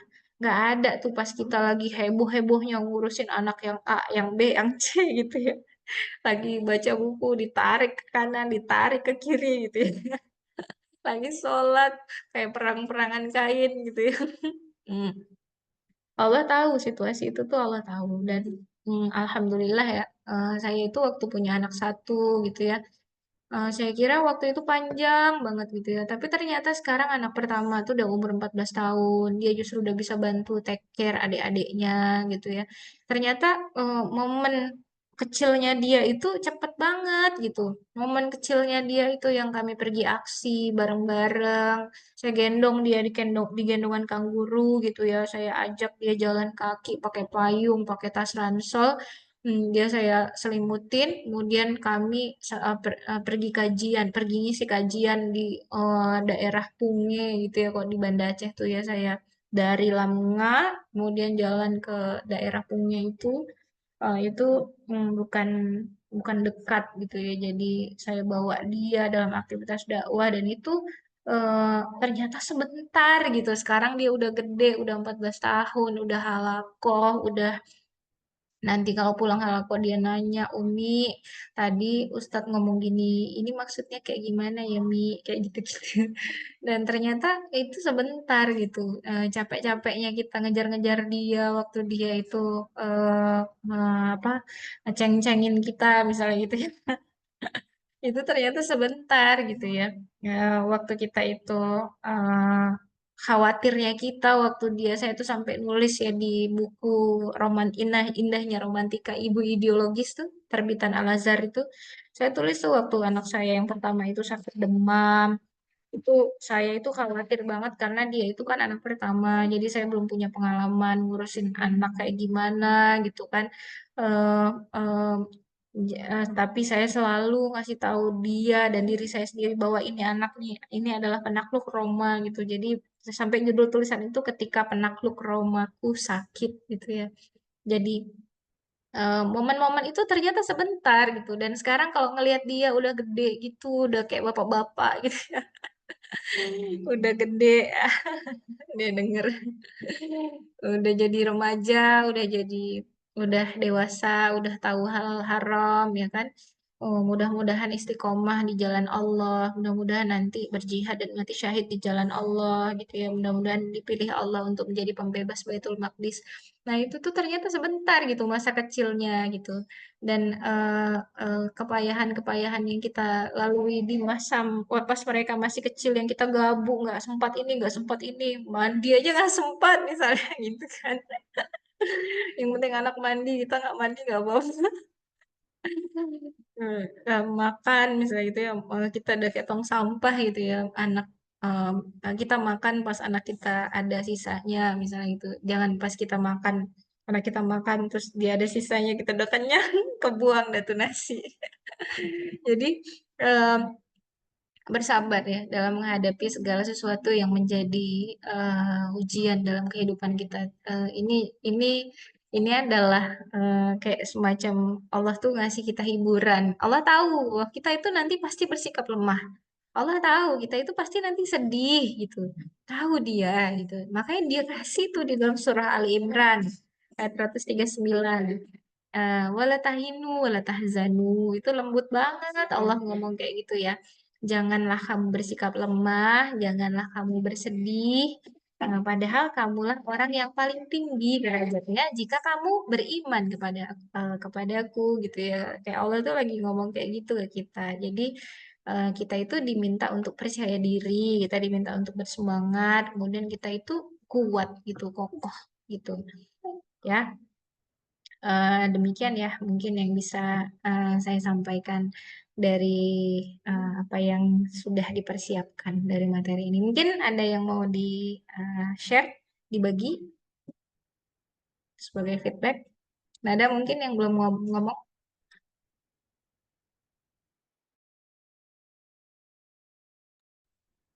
Nggak ada, Kak. Ada jiwa lun. Ya, Mbak Wati coba.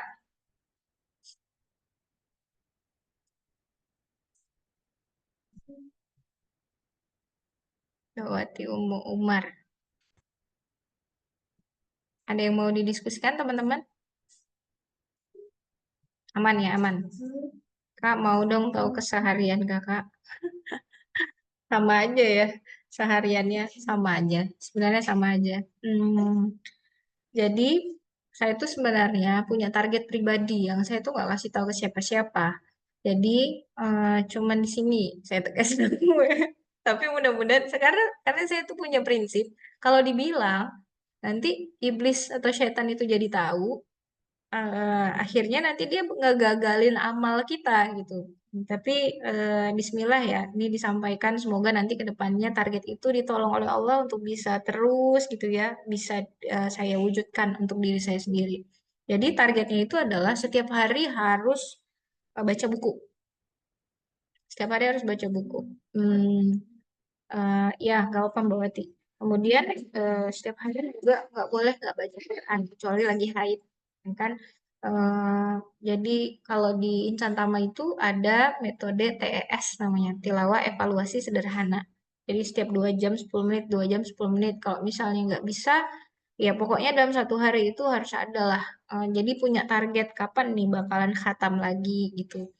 1 bulan itu misalnya targetnya berapa kali khatam, berarti kalau di tanggal sekian kita haid, kita harus sudah selesai berapa juz di tanggal berapa, misalnya gitu.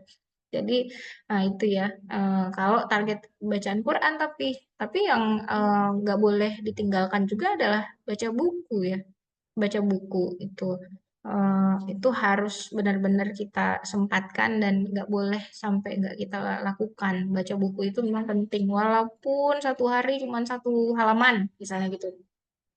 Nah, eh, ini ada pertanyaan ya dari Ayu, tips biar apa anaknya anteng dari teman-teman, apa yang harus dilakukan biar anaknya anteng saat kita baca buku. Sedih sekali udah lama nggak bisa tenang baca buku. Jadi em, di awal-awal itu ya saya itu challenge-nya membuat anak-anak itu senang dulu membaca. Senang bukan membaca, senang dulu dengan buku. Jadi buku itu di umur mereka waktu kecil-kecil sebaya Aqsa kayak gini. Aqsa ini kan umurnya 2 tahun ya.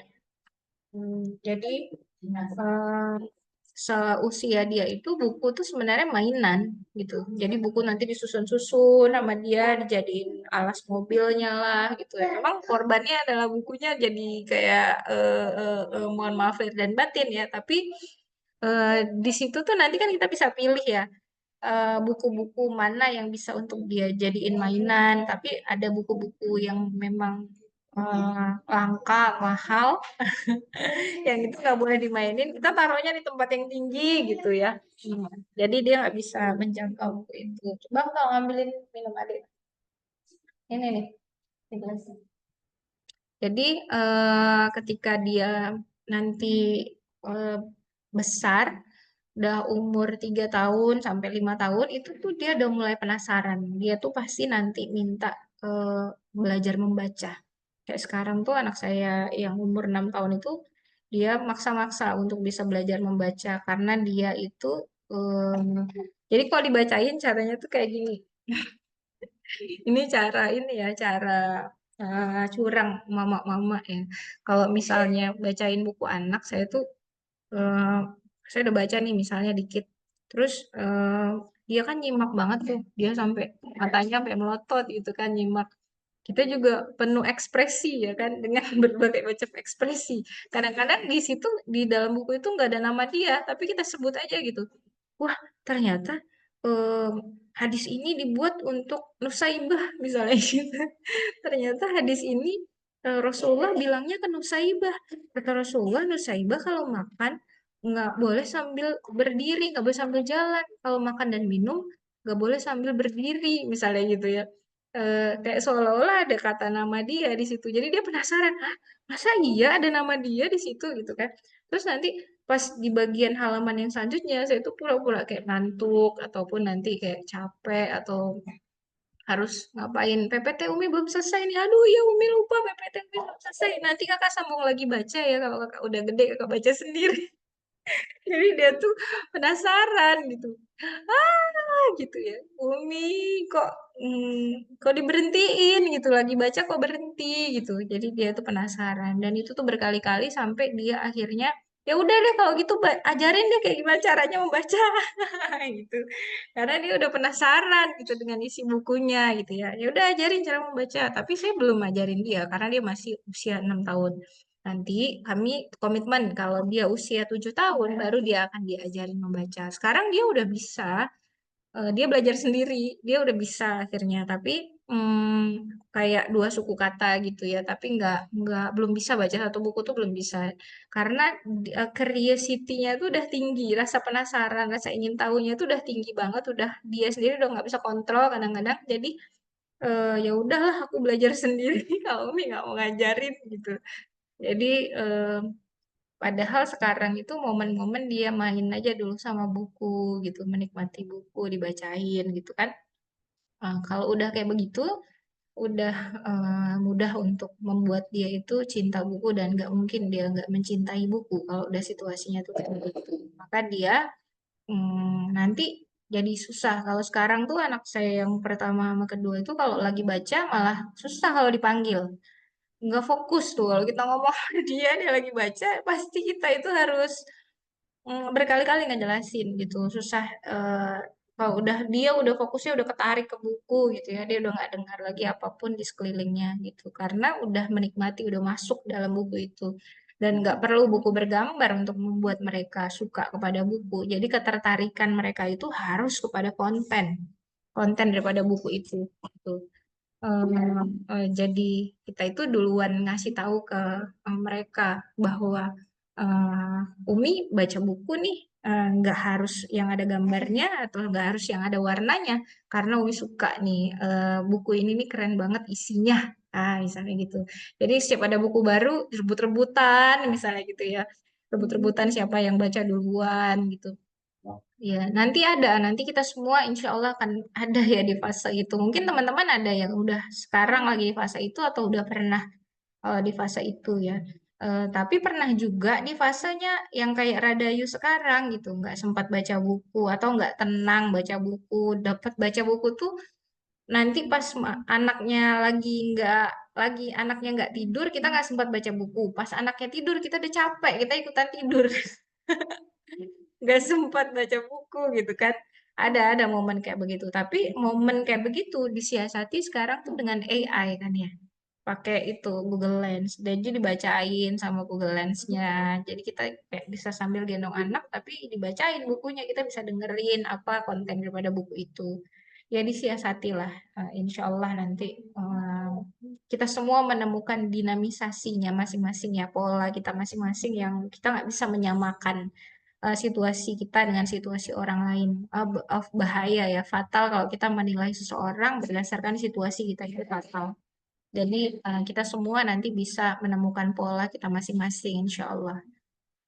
Gitu, Ayu. Siapa yang mau sharing nih tips?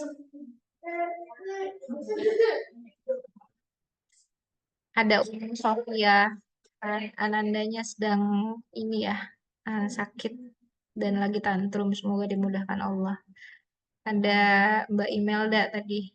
Mbak Imelda punya pengalaman yang sama nggak, Mbak Wati? Tapi itu sih dari saya ya. Mudah-mudahan menginspirasi Ayu. Tapi sebenarnya itu nggak bisa juga kalau kita tahu kondisi kita. Sebenarnya kita itu harus tahu celahnya aja sih. Kita nggak bisa pakai keadaan orang lain yang kita tarik ke keadaan kita. Karena keadaan tuh beda-beda. Jadi eh, tips dari orang lain belum tentu nanti cocok untuk kita karena orang lain nggak memahami situasi kita gitu. Nih ada kata-kata lagi nih dari Ummu Khawlah. Sebelum menikah rajin baca buku, tapi lebih rajin beli buku. Sekarang udah kurang banget baca buku, jadi beban kalau lihat buku-buku di rak yang belum kebaca habis dibeli. Iya ya, ngerasa rugi ya karena udah beli tapi nggak baca. Bener. Ya, jadi pertahankan rasa beban itu sampai benar-benar kita bisa baca bukunya. Tapi buat anak semangat ngajak baca buku, semangat banget bela-belain beli buku buat anak walaupun mahal. Iya, Masya Allah.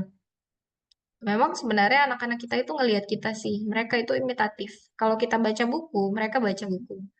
eh Akso itu kalau kami semua baca buku, dia pasti ngambil buku juga. Dia balik-balik buku itu. Dia kayak udah bisa aja gitu baca buku ya. Kadang pernah dia itu dia tarik apa keranjang tuh, dia balik keranjangnya untuk bisa dia jadi tempat duduk dia. Dia taruh di deket rak buku, habis itu dia duduk di atas keranjang itu, terus gaya dia baca-baca buku. Bukunya yang dia pegang tuh buku intelijen. Isinya nggak ada sama sekali gambarnya. Bukunya judulnya Intelijen. Bayangin bayi eh, sosokan baca buku. Padahal sebenarnya dia nggak ngerti apa yang dia baca. Tapi karena dia lihat Umi gayanya kayak begitu, dia pengen juga bergaya kayak begitu gitu. Imitatif. Imitatif. Jadi kalau kita baca buku, dia anak-anak kita pasti baca buku, insya Allah. Terus saya udah melihat ya di empat-empat empat-empat orang anak saya itu alhamdulillah ditolong Allah untuk bisa suka buku gitu. Caranya tuh kayak begitu. Sebenarnya nggak ada cara yang berat-berat banget untuk kita lakuin karena kita tuh nggak melakukan apa-apa sebenarnya. Jadi pertolongan Allah itu yang besar banget ya untuk anak-anak kita itu. Pertolongan Allah itu banyak untuk kita dalam hal kita itu mendidik anak-anak kita. Jadi bukan karena kita mereka kayak gitu, tapi karena memang Allah membuat kecenderungan mereka, mereka itu mau itu untuk bisa seperti itu. Jadi kalau pertama-tama memang yang harus tobatnya kita dulu ya. Kalau misalnya anak kita itu nggak sesuai dengan keinginan kita, misalnya gitu, kita dulu yang harus tobat gitu. Karena bisa jadi kita mencontohkan sesuatu yang bertentangan dengan yang kita inginkan untuk ada pada diri anak-anak kita, sehingga mereka nggak terbentuk sesuai dengan keinginan kita atau sesuai dengan yang diinginkan oleh Allah dan Rasul gitu. Ya, ada lagi yang mau di-sharing? Anak-anak Kakori sekolah formal atau homeschooling? Homeschooling, sekolah sama ibunya. Belum ikut KBM juga, karena memang nggak terburu-buru, nggak ada yang diburu-buru. Saya tuh udah dalam situasi yang nggak ngelihat anak orang lain, jadi jadi nggak terburu-buru juga dengan kemajuan dunia yang fana ini. Jadi kalau anak-anak orang ujian, oh ya udah, alhamdulillah, semoga sukses. Anak saya biasa aja, gitu. Nggak ada yang mereka itu, oh saya paksa mereka harus ikut KBM tahun ini, sehingga mereka harus ujian tahun ini, harus dapat ijazah tahun ini. Enggak. Farhan itu umurnya udah 14 tahun, udah setara anak kelas 9, tapi dia belum ikut ujian paket A, belum ikut ujian paket A. Sekarang ada kakek-kakek ikut ujian paket A, B, C gitu. Dan nggak ada yang perlu diburu-buru ya. Kalau memang apa anak-anak kita itu bisa tumbuh bahagia, dia bisa tumbuh tanpa tekanan yang kayak begitu, tekanan yang nggak seharusnya dialami oleh dia. Kenapa kita harus menekan-nekan dia gitu? Saya pikir tuh kayak begitu. Jadi kita tuh harus tenang dulu kalau misalnya mau anak-anak kita itu tumbuh dengan baik gitu ya. Jadi anak-anak saya itu homeschooling, nggak ada yang sekolah formal. Empat-empatnya itu homeschooling, sekolahnya di rumah sama saya. Nanti kita itu akan tahu peminatan anak-anak kita itu kemana, dan setiap anak itu punya takdirnya masing-masing. Setiap anak kita itu takdirnya tuh beda-beda. Mereka ada nasibnya masing-masing. Kalau abang apa levelnya lowbat, lowbat. Jadi nanti mereka akan diarahkan oleh Allah ya. Jadi Allah tuh kayak ngasih lihat yang ini potensinya apa, yang itu potensinya apa gitu. Eh, Anak saya itu beda-beda, beda-beda. Yang yang pertama itu lebih ke materi pembelajaran ilmu-ilmu sosial. Kalau anak yang kedua itu lebih ke pembelajaran sains. Kalau Nusaibah masih umum, belum apa, karena masih usia 6 tahun ya, jadi masih pemahamannya tauhid dulu ya kan.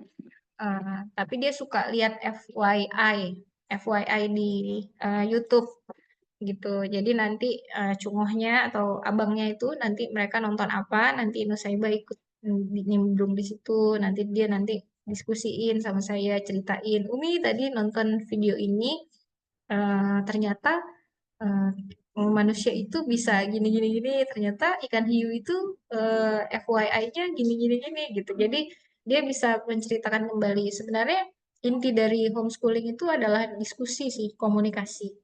Jadi jangan sampai anak-anak itu eh, em, nggak mau berdiskusi sama kita gitu. Jangan sampai kita itu nggak jadi referensi dia. Jadi kok misalnya dia ada lihat sesuatu, dia nanya lagi ke kita, Umi di video ini benar nggak Mi? Nggak, Umi nggak tahu. Yuk kita cari bareng-bareng ya gitu. Atau kalau misalnya kita tahu, ya kita juga nggak boleh memaksakan pengetahuan kita untuk menjadi kecuali yang hak ya. Kalau misalnya kayak misalnya pengetahuan sejarah nih misalnya gitu. Ternyata bacaan anak kita lebih banyak daripada kita. Terus kita ngotot gitu kan ya. Karena aku adalah ibumu, maka aku adalah yang paling benar. Ya nggak boleh juga kayak gitu. Justru di situ momen kita untuk bisa apresiasi. Masya Allah, ternyata dia bacaannya lebih besar ya. Apa wawasannya lebih luas daripada kita gitu. Materi pembelajarannya bagaimana? Karena belum bisa buat materi sendiri. Ya, pertama-tama dulu tuh saya kalau homeschooling, pertama-tama dulu saya pakai kurikulum, materi-materi yang ada di Kutab Al-Fatih. Sama beberapa sekolah yang lain itu saya combine. Ya kan? Misalnya kayak pas kita belajar juz 30 tuh ayat tentang gunung. Saya ajak kok kan di Aceh kan banyak gunung ya. Waktu itu kami masih masih di Aceh. Em, ah, saya ajak tuh anak-anak kasih lihat gunung. Nah itu gunung. Allah bilang tuh di dalam Quran wal jibala autada gitu. Secara sains tuh kayak begini gitu.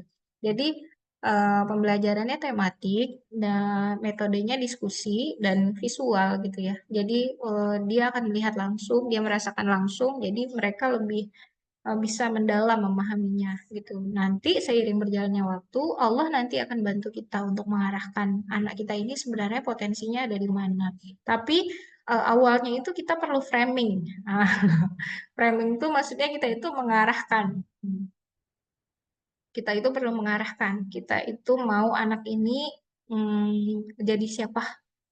Kalau saya itu dulu pengen anak-anak saya itu ahli strategi jihad di laut ya. Saya pengen anak-anak saya itu nanti mereka itu ikut em, dakwah di laut. Jadi mereka itu dengan kapal-kapalnya mereka akan berlayar di bumi Allah ini.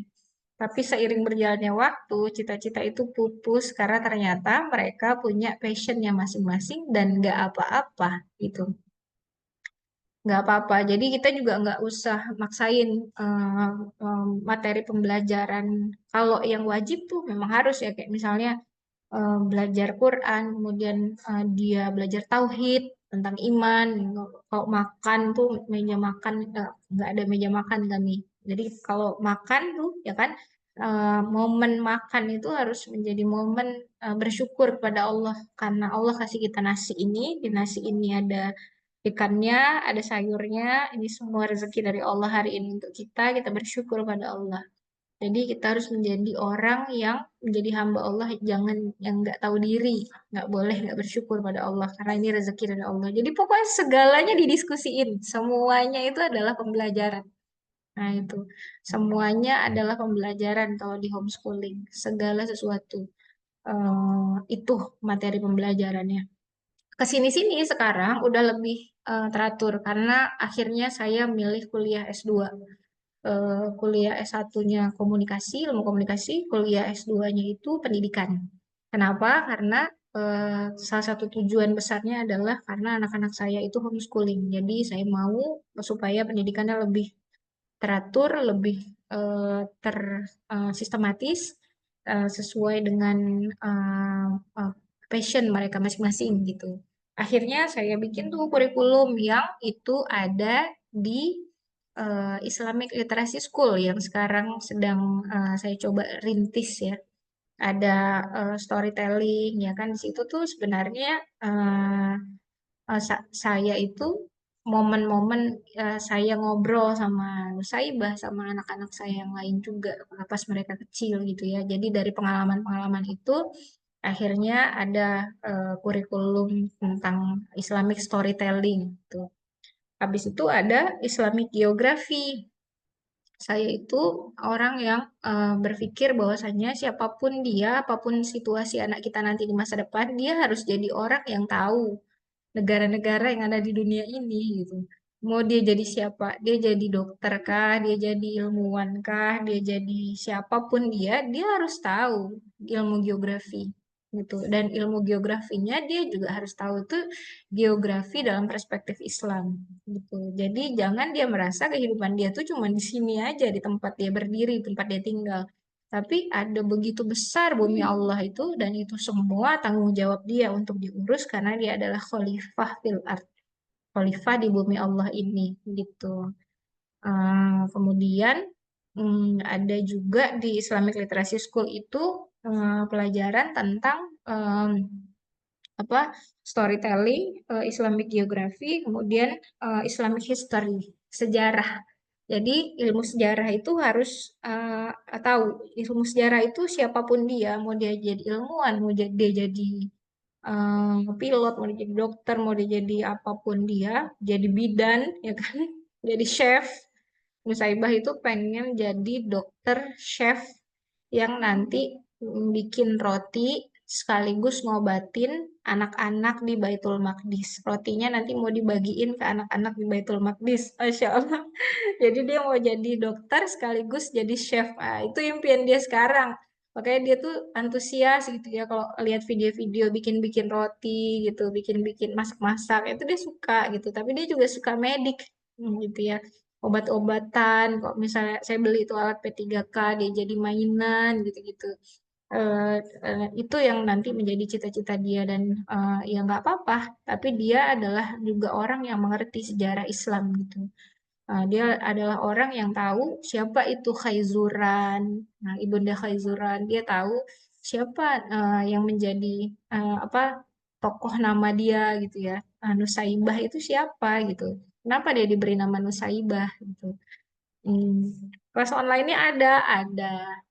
Jadi itulah kenapa saya bikin Islamic Literacy School itu karena itu ya tadi pengen berbagi tentang homeschooling itu supaya situasi homeschooling itu juga bisa dirasakan nggak hanya oleh teman-teman yang memang homeschooling, tapi juga anak-anak yang dia sekolah di sekolah umum, tapi juga dia tetap bisa merasakan kurikulum homeschooling di Islamic Literacy School gitu. Ya, dah. Ada lagi?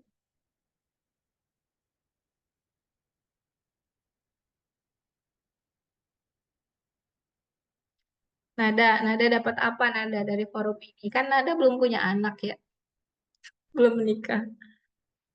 Banyak Kak, ya Allah. Hmm. Aduh, bersyukur banget. Tadi ada Hmm. telat apa nih Kak? Bersyukur banget masuk. Ini sih Alhamdulillah. Kak, yang paling Nada ini kan sekarang tuh tadi memaksimalkan bacanya kan. Karena Hmm. memang sebenarnya kalau dibilang waktu apa namanya tuh muda pun kan sebenarnya banyak ujian lain kan. Kayak misalnya Hmm. kami juga apa namanya tuh Oh, yang ini udah siap disclaimer dari anak muda yang dia itu lagi eh, mencari alasan bahwa dia ternyata masih muda itu nggak semudah gitu juga. Ini kalian iya. ibu-ibu kalian jangan bilang kami ini mudah banget gitu ya. Coba apa kita dengarkan. Jadi apa namanya itu tadi kayak Mbak Kori bilang ya kan. Kami Hmm. juga ini gitu. Apalagi Nada ya. Nada ini kan baru siap PPG ya. Nah, di Hmm. PPG itu kami juga di apa dari pagi sampai malam tuh otak tuh kerja terus gitu ya kan untuk Hmm. menyelesaikan apa tadi ya apa modul segala macam gitu. Karena kan mau di Hmm. kan jadi guru dan buat RPP segala macam gitu ya kan. Sampai dah lulus pun nanti harus ikut apa namanya tuh apa UKI dan segala macam lah pokoknya buat tetap buat perangkat gitu. Nah jadi memang muda pun ya emang harus sebenarnya di mana posisi kita tuh pasti berat untuk membaca tapi emang tadi ya meluangkan waktu gitu untuk baca Benar. itu gitu. Sekarang makin harus meluangkan nih karena dengar dengar dari apa ibu-ibu apa yang udah punya anak gitu ya. Kalau susah itu nanti kalau udah punya anak gitu. Berarti emang harus pokoknya harus betul-betul inilah diluangkan waktunya gitu. Karena emang susah juga Kak. Sebenarnya nggak susah sih. Alasan itu sebenarnya ya kan. Tapi bisa Alasan bisa ya bismillah. bisa. Terima kasih ibu-ibu udah dibantu siapkan ini.